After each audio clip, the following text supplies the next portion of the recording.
Hello, human-shaped friends. We have a watercolor mushroom time-lapse today. Very exciting, I know. Nothing like seeing a Clathrus Ruber come to life before your very eyes. That's the scientific name of this mushroom, Clathrus Ruber. Why on earth would I talk about that? I don't know anything about mushrooms. I will say, with full confidence, not an expert. Not an expert. I did some research before I painted it. That's why I know its name. Yeah, that's why I know it comes out of something that looks sort of like an egg, but it's really just a very thin brain that it comes out of, and that kind of hollow shell with thingies. See how scientific I am? The thingies in the shell. No, I'm not here to talk about mushrooms. I do think they're beautiful. I think many things in nature are beautiful, and I don't understand them. Yes, research exists, but I don't want to. I would much rather listen to someone else passionately speak about these, which I did. That was far more enjoyable than me reading a bunch of scientific journals that I can understand but would bore me half to death. I'm not a botanist. Mushrooms are fascinating organisms that I don't want to know more about. I want to see their beauty and not their chaos or their destruction.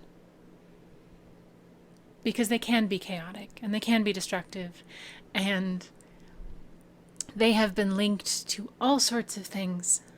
I mean, heck, there's a mushroom out there that literally makes zombies. There's another that is bigger than the world's largest whale. And who could ever forget the mushroom circles of old? It was believed if you go into one and pray, your wish would come true. Or, in other cultures, you'd be taken away. No, I don't know about these things. I've heard about these things, but I don't know them. I haven't experienced them. So instead, I'm going to talk a little about the paints that I used. As I said, they're watercolors, but they weren't my normal watercolors. They were a gift from my partner. They saw me struggle with my current watercolors. Not because they are inadequate, but because of the way that I paint, the colors that I use, I wasn't able to get the vibrancy that I was looking for. So for Valentine's Day, they got me the most vibrant watercolors in a set.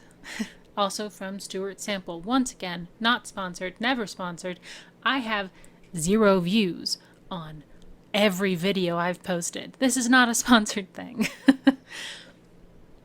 But it was such a sweet gesture. So for all of these mushrooms that you're seeing, that's the set that I used. To play with that vibrancy and that color, so I could learn how to use those watercolors properly, because they were a pan set, which is not how I normally play with watercolors. Normally I use my wet set, which come in little tubes, and then I stick that onto my palette.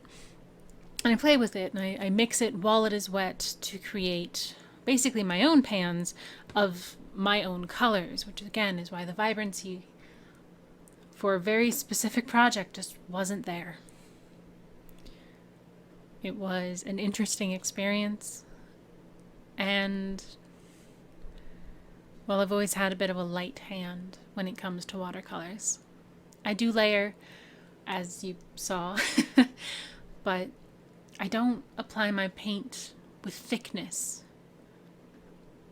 It's just not the way I enjoy watercolors. And isn't that what it's supposed to be about? Finding your way to use your materials? Watercolors are special like that. You can't really be taught because it will never respond the same way to the same person. The amount of water, the type of paint, the type of paper, how warm it is, everything has an effect. It's why watercolors are such chaotic beauty.